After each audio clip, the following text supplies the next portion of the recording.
had this realization that I had all of the material things, the success, and yet I was still very unfulfilled inside. So it's like you reach a level of success, you're hoping it's going to feel a certain way, right? And so for me, it didn't hit that way. And I knew that something was missing in my life.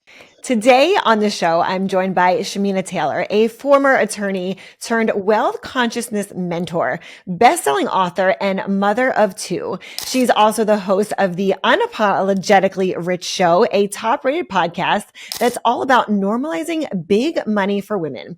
Shamina is a powerhouse wealth expert with a mission to break income ceilings and make wealth the new standard for women. With over 51 millionaires and multimillionaires created under her mentorship and thousands more hitting their highest cash months, she's here to show us what's possible when women unapologetically step into their power. Shamina, welcome to the Slayer Day Show. Thank you for having me, Sandi. Yes. Oh my gosh. Okay. So I have to tell you, when I first met you on your show, I loved our conversation about everything masculine, feminine energy, because I told you this is like a new journey for me. So I can't wait to ask you questions on this now and open this up to the Slayer Day audience. Absolutely. Let's go. All right. I've tapped into. And so I want Yes. as many women as possible. So let me ask you, were you always tapped into like this wealth of knowledge, knowing how to, let's say, balance or juggle like the masculine energy, the feminine energy? Like where did this journey start for you? Because I think that, oftentimes when we see someone, performing at really high levels, we think they've always been this way, or maybe they found out some magic secret that we don't know. So where did that journey start for you? Well, it started after I had like a pivotal moment in my life where I had a meltdown on this yoga mat, and it's a longer story, so I won't get into it all. But it was like a moment where I had this realization that I had all of the material things, the success, and yet I was still very unfulfilled inside. So it's like, when you reach a level of success, you're hoping it's going to feel a certain way, right? And so for me, it didn't hit that way, and I knew that something was missing in my life.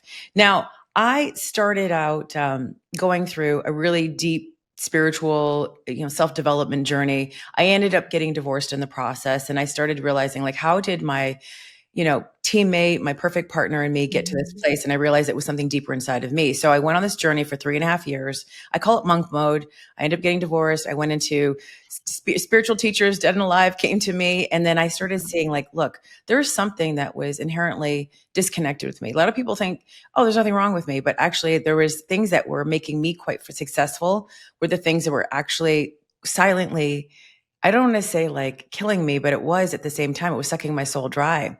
Mm-hmm. And so when I went on this journey, I realized that a lot of the achievements and the success I was going after was for exterior validation. It was to fulfill an unworthiness wound. I had a lot of unhealed trauma. Mm-hmm. I had a lot of things that I just did not really recognize was the driving force of why I was so successful, to prove it. Like, I'm going to prove to the world, and I'm going to prove that I'm worthy of love. And as I went on this journey, I actually denounced money and wealth. I was like, wow, I don't want any of this anymore. I felt like that was the root of all evil. And then I smartened up and I was like, wait, Shamina, we actually love money. Money is just a tool. It's just energy. Yeah. And it's just a thing. It's not something that, can hold that much meaning the way I was assigning to it. So once I started working on this, I started seeing a lot of the reasons why I was in my masculine energy was because I had a shield on me. I had a shield over my heart. It was protecting the unhealed emotions that were inside of me that were actually driving my success. And I think a lot of women who are in their masculine get a bad rap for it, but they don't realize that that's a default measurement, that they go into their own version of that masculine to survive. So I was in a survival state in the masculine. I can get shit done, but at the same time, I was like not fulfilled emotionally. And when I figured it out, I came on to online space. I left law because I was following this thing saying you have to go to this. And then I figured out money and I made $1 million really quickly. Wow. All right. So a lot of our listeners are these super badass, amazing, very high achieving, high accomplishing women. So for high achieving women who feel like and look, I also tend to still fall back into these modes where I'm like, alpha, alpha, alpha all the time.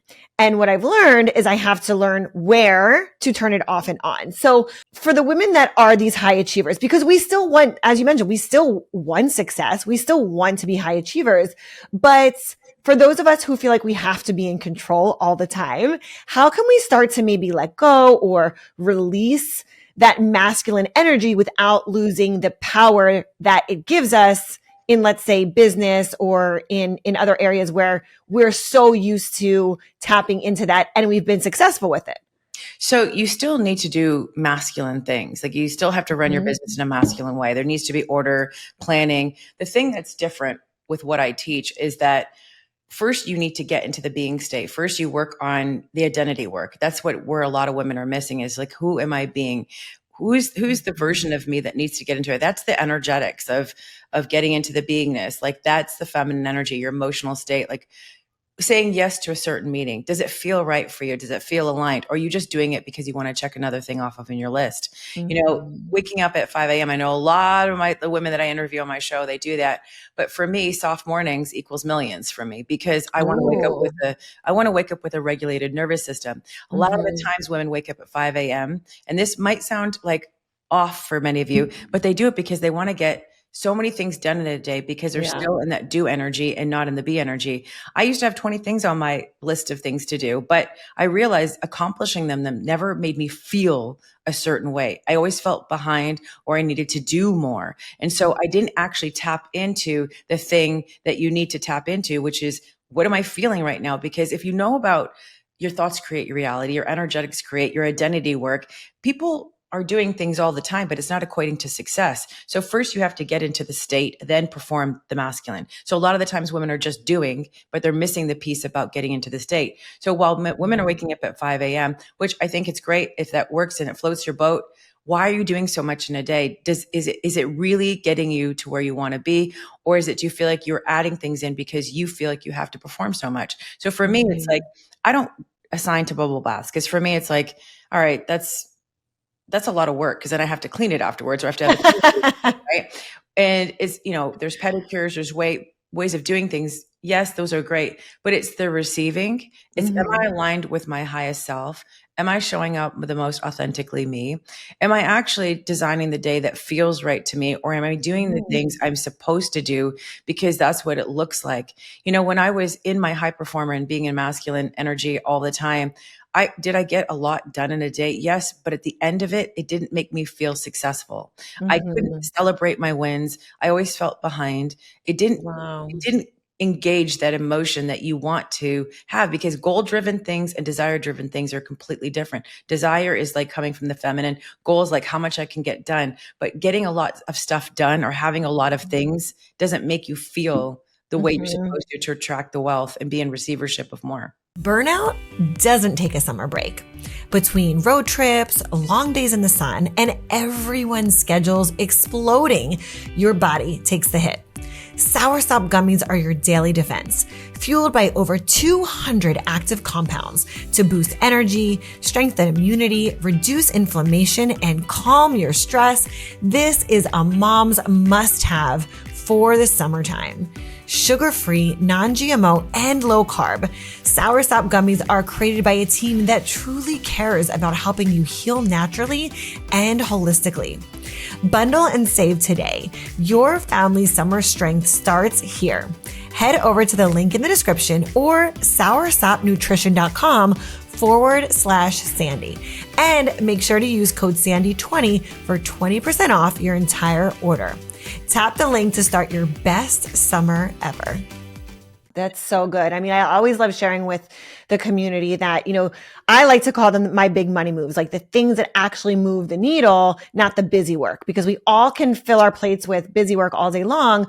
But when we really hone in on the things that move the needle, that's when you feel like you've accomplished something. That's when you feel it and you know it because, when you get to the end of the day or whatever, like for me, I typically end my work days around 3 or 4, then shift back into mommy mode.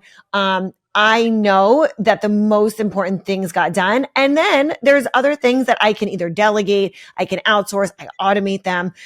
So I want to ask you, for women that are so stuck in business mode, like it's hard for them to turn that that business or hustle mode off. Do you have any ways that, or maybe like strategies that you can share with the ladies on how they can tap into maybe that softer feminine side when, again, maybe they're coming off of, because like I'll tell you just personally, I'm asking this also for selfish reasons. I found for me, because I also work from home, because when I would leave my office, there was only a door in between office mode Sandi and home mom mode, wife mode Sandi. So are there certain things that we can do that shifts the energy from work mode into soft receiving mode? Like, do you have any tips for that?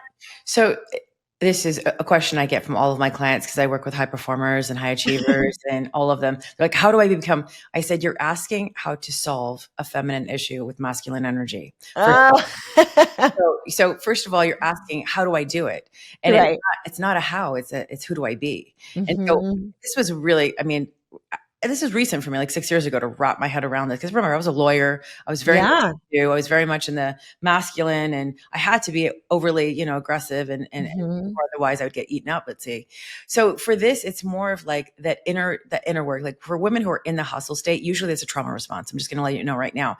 Anybody who has a busy schedule or is completely booked out, it's because they don't know how to be present in their own bodies. And this is why many teachers will say, "Well, go meditate and be still." And they're like, many of them go, "I can't do that because I can't find the stillness. I've got things to do. I'm booked out. I'm back to back." And I said, that's essentially why you're going to get to a place where you're going to burn out. And none of that will feel good. You're going to get sick. You're going to get the belly fat. I mean, there's so much you can do in your 30s and 40s. And when you start getting a little older, it's like your body is going to fight back, and it's not going to allow you to keep pushing it to the brink of Right. exhaustion anymore. Right. Right. But when you're a young mom and you have kids and it's easy. Now, when you start seeing like this happening, you got to check in with yourself. Like, does this feel good? I asked you that before. Now, how do you do Mm-hmm. it? Part of the things that I would say, like a step process of this is like, can you carve out time in the day where you are not doing anything? I had a client come to me and she goes, well, she was from Australia. She's like, how do these people just sit down and watch Netflix? She's like, I think I could try that. And I said, okay, because she felt lazy. I had another high performer, Uh-huh. Adriana, and she owned,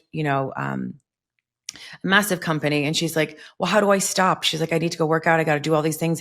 And she's like, I don't know how to stop because it feels lazy. So Mm-hmm. they're not producing, they feel lazy. But what if, and I want you to invite you into this conversation, what if that downtime is where you get those brilliant ideas, is your body gets to recuperate, where you're not doing anything. Even mom mode is masculine energy. It's Mm-hmm. like even though it seems like it's nurturing, being a Right. single mom, I had to learn how to raise my son in masculine. So it's like, it's like, can you carve out small amounts of time? So this is why soft mornings are important. Are you setting up your journaling time? Are you doing some breath work? Maybe you don't have to do it every day, but are Mm-hmm. you setting it out an intention in the morning? And I know that sounds like so counterproductive, but let me tell you, it is probably the most productive thing you'll do instead of going off to check things on the list, because you Yeah. will be connecting to what the result is that you want for the day with an intentional set. A lot of women Right. come to me and they'll say, I'm so intuitive.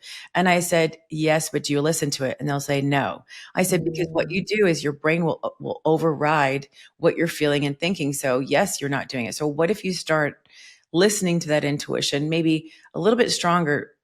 Maybe it's even picking what light to get to, like when you get to the stoplight, what lane to go to. Maybe it's like Mm-hmm. what restaurant to pick. Maybe it's like, do I go on that second date? Maybe it's, do I have this client come in? Maybe it's small little things where you're overriding Yeah. that feminine that's truly, truly trying to come up, because the feminine is the soft. It's the knowing, it's the trusting, it's the Mm-hmm. allowing, it's the creativity, it's the chaos. Yeah. It's the vision. It's the things that aren't tangible for you to touch. So if you're always in your masculine, you're doing work 10 times more than if you actually allowed that feminine in. So Wow. when I say it's easier to receive and make more money activating both, because you need both, you'll be more Mm-hmm. successful. So when you trust that you've got an idea, you get an idea, for example, act on it right away instead of going to overthink it, overplan it, Mm-hmm. take the action right away. And this is where I have a saying called messy makes me millions. I had to overcome that perfectionism, that overthinking, because I used to brag about my overthinking. I would say, I overthink my overthinking. And Yeah. but really what it is you're trying to get to a place where your nervous system feels okay to move. Because Right. when you when you're in that masculine hardcore, it's because you don't have a really regulated nervous system. So when you have a regulated nervous system, you're going to be able to like, all right, there's a few dishes in the sink. All right, we're 5 minutes late here. All right, this is happening. It's not the end of the world. All right, the kids are having a meltdown. Nothing I can do about it. You allow room and space for the things that are outside of your control. But when you're in that masculine, you're trying to control every single detail. It's because you want to make your nervous system feel regulated. And what happens is their neurons, your fight and flight mode go into action. I've got everything to perfect. I have to get everything done. And what that does is that's all the masculine. It's none of the feminine. So what if you got an idea? What if you didn't overthink it? What if you took action on it without knowing how it's going to work out? And like you teach about funnels. Funnels is a very feminine way of receiving money. You know, it's like you set it up once and then you let it roll. You know, having those things or that is allowing, that's a feminine thing to do instead of having to hustle all day to make money. When you're still in that hustle mode, you're exchanging time for money. So what if you looked at how you were setting up your business and you looked at how you were delivering it? Maybe you don't have to be answering the phones. You need a support team. You need to have more systems like you teach about. And maybe that will help alleviate some of that time in your business so that you can go, instead of working in the business, you can go work on the business. And these are things where a lot of women are stuck in that masculine. They're doing everything. You're doing like the 9 to 5, the hourly jobs, and you're doing so many things that are not your skill set. And so that's where I would start looking, like personalize and in relationships, stop emasculating your guy, you know, because. Okay. So talk about that. What does that look like? Cause I think that there's probably like levels to that. Tons. And it's like, when a woman's really strong-willed, she's like, I want to go eat this. I want to go here. I want to go now. Okay. Yeah. But secretly, all of them say, I really wish he would just plan the night and then I didn't have to worry about anything. That's their truest desire. But when they're constantly taking the lead, then why would a man do it? So he's going to get emasculated. He's going to back up and be like, I'm going to pick a wrong restaurant anyway. So upset her. So maybe when he does something, you just let it go and you don't critique him. This is the fastest, easiest. It's a 3-part thing on how you can like maybe shift the energy inside your relationships. Stop telling your husband or your significant other what to do. What I would do is if you have a honey-do list, shorten it. I know you've got probably 50 things on there, but pick top 3 things that you maybe want them done in a 24-hour period. You go up to your guy and you just say, would you mind, or would you be able to do these things?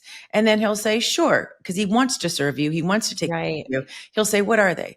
Put them on a piece of paper or text. So that way there's no, you know, it's like, would you be able to take the garbage out? Would you be able to fix this table? Would you be able to go pick me up? Yeah. And could you get this done, you know, in the next, 8 hours or so? Sure.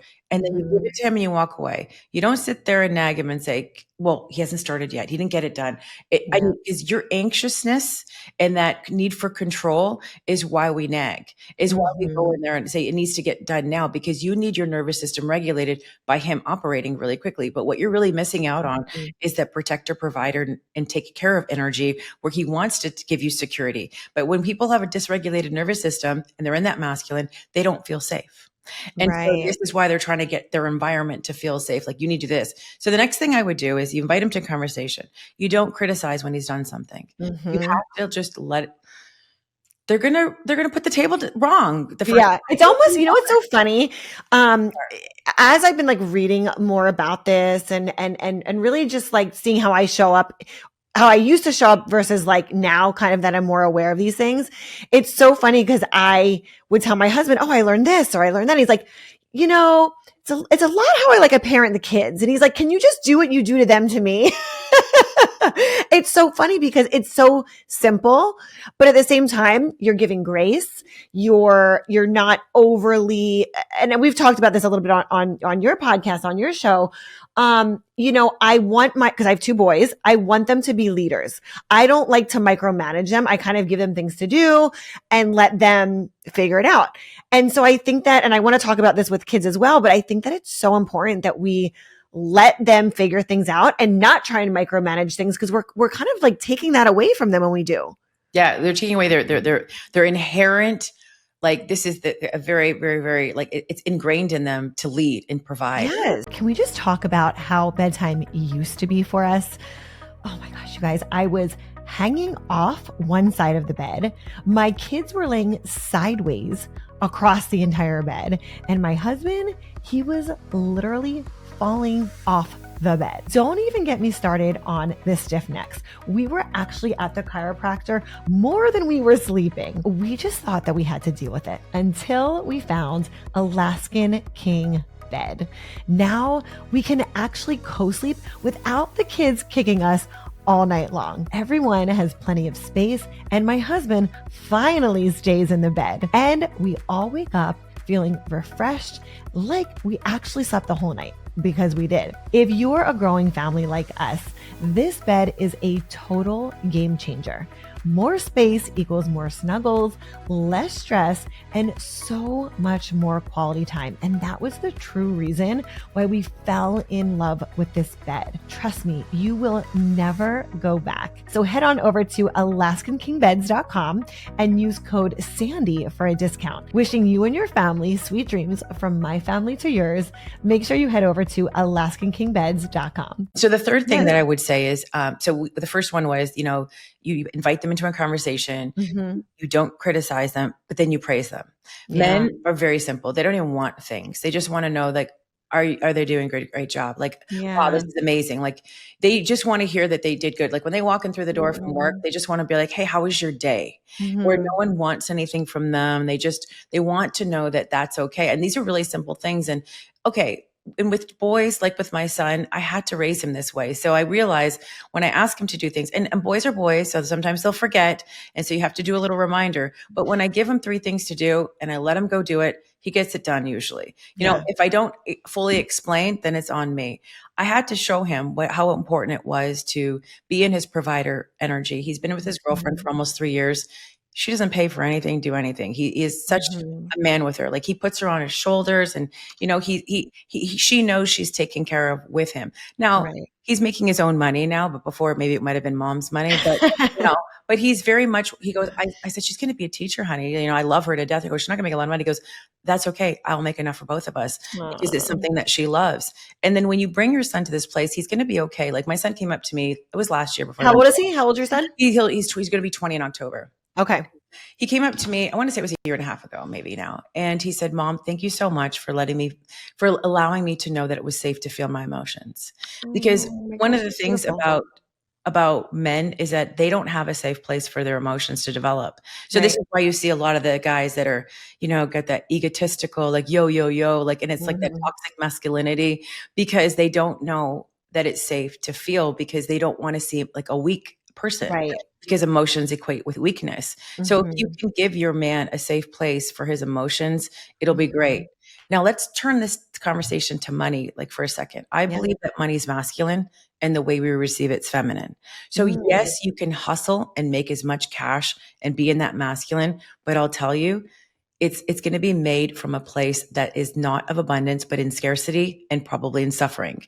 I got to work really hard to make this money, and money made in suffering and in that scarcity, like I got to work. It doesn't compound as fast as money made in abundance. So this is why, like when women start doing this shift, they're like, wow, I worked less and I made more money. Like, wow, this shifted into, and I'm having more sex and they're making babies in my groups. I'm like, every time I'm like, if you are the childbearing age, I am not responsible for all. Sign here. I put it in like our agreement. I'm like, this is up to you. Cause I'm just kidding about that part, but I do say it on the call, but it's like, cause now you're no longer in that push, make it happen energy. Like there's many leaders out there that are like, you've got to work, you've got to grind, you've got to push, you've got to get it done at no cost, and I'm like, all right, I don't want to do that anymore. I've done that, been there. And let me tell you, that is the thing that will damage your soul, but also hurt your physical body in ways that you probably don't even realize. And it's just not healthy. So when you move over into like, this is easier. This is more fun to make money this way. I love getting up. I love waking up. I love doing all the things. I love my life. And I get to go for 3 weeks and go to Europe with my kids and my business still makes money. It's like, that's living to me instead of the other way. Do you know what I mean? Absolutely. And so it starts with looking at money as not being something that you have to get, because think about it. Men don't like to be chased. They're the hunters. So if you're chasing money and after it, you're actually in essence like pushing it away. Can a girl like get a guy that way? Sure, but how is that money going to show up in your life? Mhm. And you want it to show up with the highest frequency of like compounding and growing at a faster rate. It's and you'll hear people, women who are in that position with very high performing men, they Mhm. know that relationship already. You'll hear, it might not sound like the words that I'm saying, but you'll Yeah. see a woman who has a very strong man behind him taking care of everything. They have, or they're working on that dynamics. You know what I'm saying? Mhm. Yep, yep. So I want to ask you, because we've been touching on this a little bit, but with kids, with children, right? And how to kind of shift their mindset. Because I think whether you had a parent who kind of knew these things and passed this on to you in a way that you didn't have like this dysregulated nervous system, or you had to learn it later on in life, what were maybe like one or two things that you did with your kids that allowed them to, you were saying like your son is good with money and he, he's that provider. And I think that and you'll have to let me know, is it male, female? So the way that you're talking to your daughter is different than the way that you're talking to your son. Can you talk about that? 100. And I did not grow up with this. I had to heal my childhood trauma, and I actually broke generational trauma with the work that I've done and created generational wealth with my children. So I Mhm. think this is really essential. So I teach emotional mastery because I didn't have any. I used to be triggered at everything. Anything and everything would trigger I'd be like the lady who was a hothead, like, and then Yeah. and then at the same time I'd be the ice queen because I'm like, I just write you off. I don't have to feel anything. Those Yeah. going, forget it. Go into performance mode. Now, my kids with girls, they're different. Like girls need different type of nurturing and conversation. So they need safe places. I will tell you that one of the top things about my daughter is her emotional intelligence. She has the capacity to love with her whole heart and Mm. then let it get broken and then know that she can process those emotions out. Every relationship as she gets older, it gets a little deeper. But when you are taught that it's unsafe to feel or you're not lovable, you don't know that it's okay to let down that masculine guard to let people in. And this is why a lot of women have that shield on their heart because they don't like to hug. They don't even like to love post on Facebook. They don't show any Mm. emotions because it's not safe. So mom has to do her work if she wants to Yeah. see kids do their work, because you can't expect a child to reciprocate because kids don't listen to us so much. They watch how we operate. Right. And I was watching this couple yesterday, and as I was scrolling, going, and I think it was just in the afternoon, and I can't remember what it was, but this woman and her son and her son, the way her son spoke, he was like calling his mom like my love and just my dear, Oh. and just the way he spoke to his sister, he was like, "You are so amazing and beautiful." You can always tell the way a child is raised in a home by the way that the child uses their emotions to communicate. So Mhm. if a child is angry a lot or if they cannot express themselves, boys are hyper to begin with. So it's like you got to have that framework, like, of how it is. But being able to hug and show emotions starts with the parent, right? Yeah. And be able to say, I love you. And so a lot of women have a hard time saying, I love you because it's so foreign. Like, why would Mhm. you love me? Don't say that to me. Don't even hug me like that. Back it up. I don't like Yeah. that. So with your kids, two things that you can do is when they're getting upset, do not gaslight them. This is the one thing Mhm. that you would do. Just when your kids get upset, it's okay to be upset. You can feel every emotion that you're feeling right now without telling them that it's wrong, Mhm. or you stop crying. Like a lot of the times parents Oh. will give them things to satiate the kid to be like, just stop crying, stop crying, stop crying. But what they're really telling them to do is your emotions don't matter and you shouldn't cry. So none of us grew up that I know of to date where Mhm. your parents came up to you, maybe your generation, I don't know, where they were like, how are you feeling? It was Right. like, are you okay? No, it was Right. like, stop crying, we'll give you something to cry about. You know what I mean? Yes. Right? Or Yes. something like that. And so if they're upset, let them be upset. Now, having a temper tantrum in a restaurant, maybe you need to move it outside, depending on what age of the child is. But whatever child it is, we like to fix our kids and we want them to feel right. But let them have their moment and then come Mhm. up to them like, how are you feeling? And do you want to talk about it? Do you want to share? And this gives a child a chance to be like, it's okay to be upset, to feel my emotions. What it also does is they can feel their emotions, but then it processes out. The Right. reason why most people have trauma or they have stuck energy or they have create resistance and they're in their masculine is because at one point in time they felt something bad, but then they had to stop it because it was too traumatic Mhm. to feel it all the way out, or stop it because it didn't feel safe to feel it. Now, when Mhm. you do this, you're teaching kids it's okay. This is how they get the superpower, like my daughter. Like I get to Right. feel upset because we're not our emotions, they're fleeting. Yes. But most Yes. people make That's so them feel good. their emotions, right? Right. And so the next thing, feel what you want to feel. And then Mhm. don't tell them you shouldn't be crying. You shouldn't be upset about Right. that. Like make them wrong or ashamed for the way they feel. Because this is where you are allowing them another part to be like, okay, like this is it. Another thing that I would say, just to add this on, is like when their kids are upset, maybe say, okay, you're upset. How do you feel? A lot of the Right. times when women are in their masculine too, they're like, I think, I think, I think. The first thing I tell them to do is go look up the emotional wheel online. And then what I want you Mhm. to do is start using I feel, because that's going to help you tap in. And then your kids are going to be like, I feel sad, or I feel happy, or I feel, and this is going to identify the emotional intelligence inside of a child, Mhm. that it's okay to be feeling what you're feeling, but then, okay, feel what you're, how do we feel better? Okay, I Right. cried and now I feel better. Because you'll see a child will cry and they'll have the worst Yeah. cry and afterwards, and then they'll be like, I feel Yeah. It's that release. I feel better now. Okay. Yeah. And that's it. Like it's not a boo-boo to kiss. It's like it's just to witness instead Right. of fixing. And that's where a lot of us moms, we don't know how to stop that, because if you're Well, nursing, we never you're like, had it. If you never right, had it, yeah, how do you give it? If you've never had it, you got to learn it. start leaking because you're like, oh my gosh, I don't want. If you're nursing, you're like, I have to fix my baby. No, and this is why I didn't agree with cry it out in the beginning, because it's like Mhm. you're just abandoning your child's emotions, right? So let them feel what they want to feel. Don't tell them what they're feeling is wrong. And then let them start identifying what that emotion is. Okay, so you're angry because they don't know how to formulate. And you'll see they'll take that all the way through adulthood.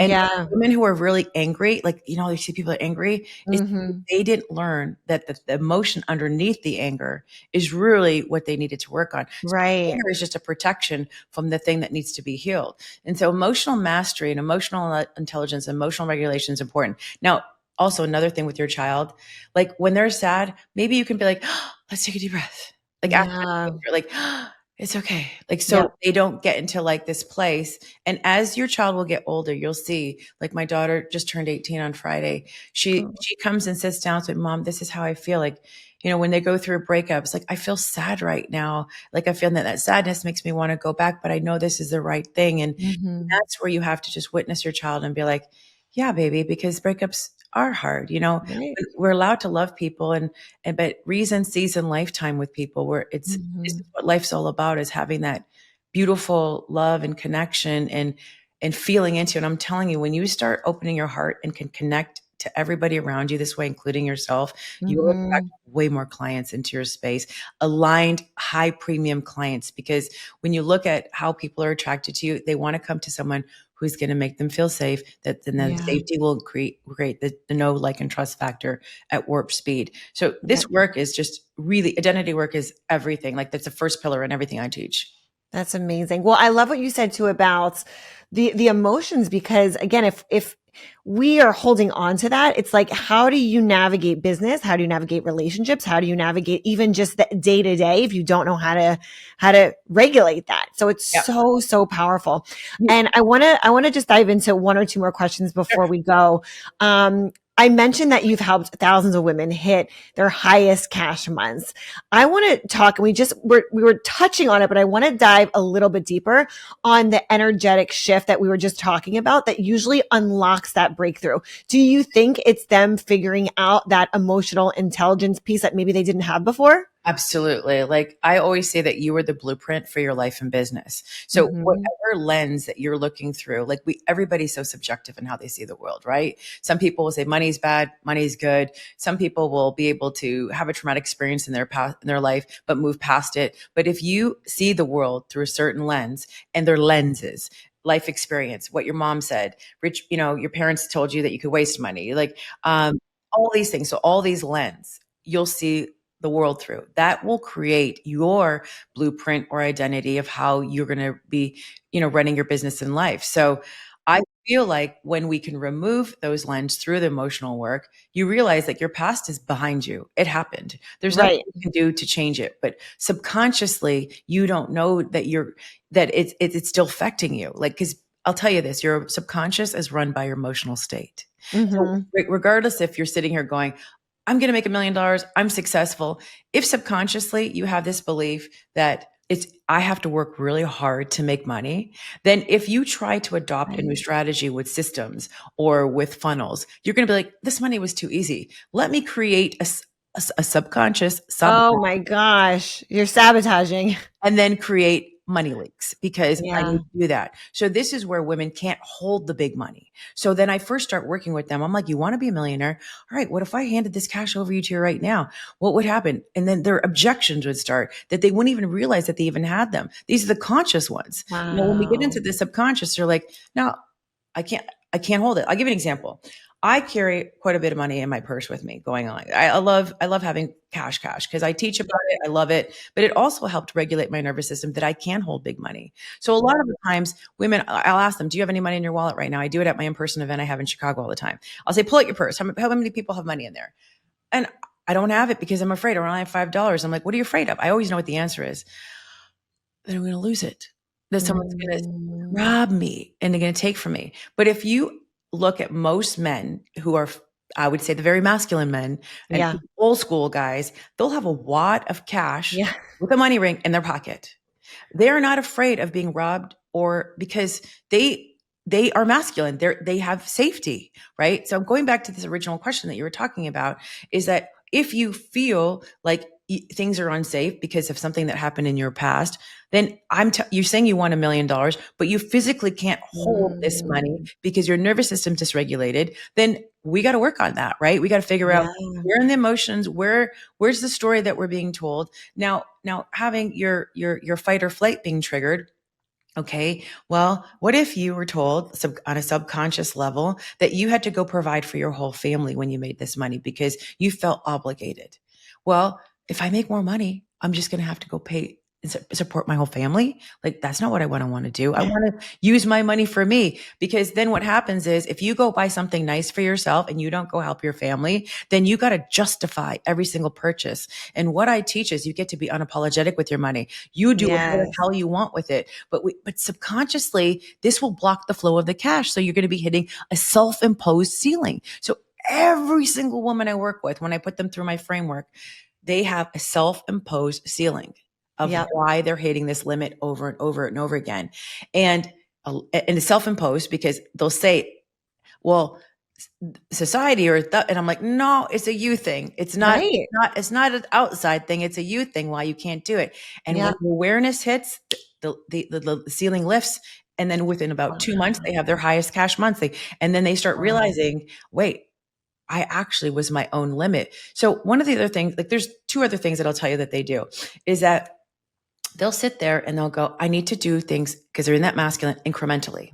So Mm-hmm. there's this upper limits that Gay Hendricks in one of their books talks about. There's an I think it said that right, upper limit.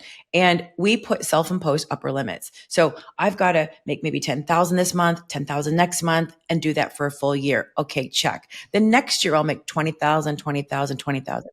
Or maybe I'll make 10 and then 20 and 30. Well, what if you made 10 this month and you made 100,000 next month? Right. I don't know. I can't do that. Why? Well, how? I'm like, what if it's not a how? What if it's, having the structures in your business and you're opening up the flood to believe that you could?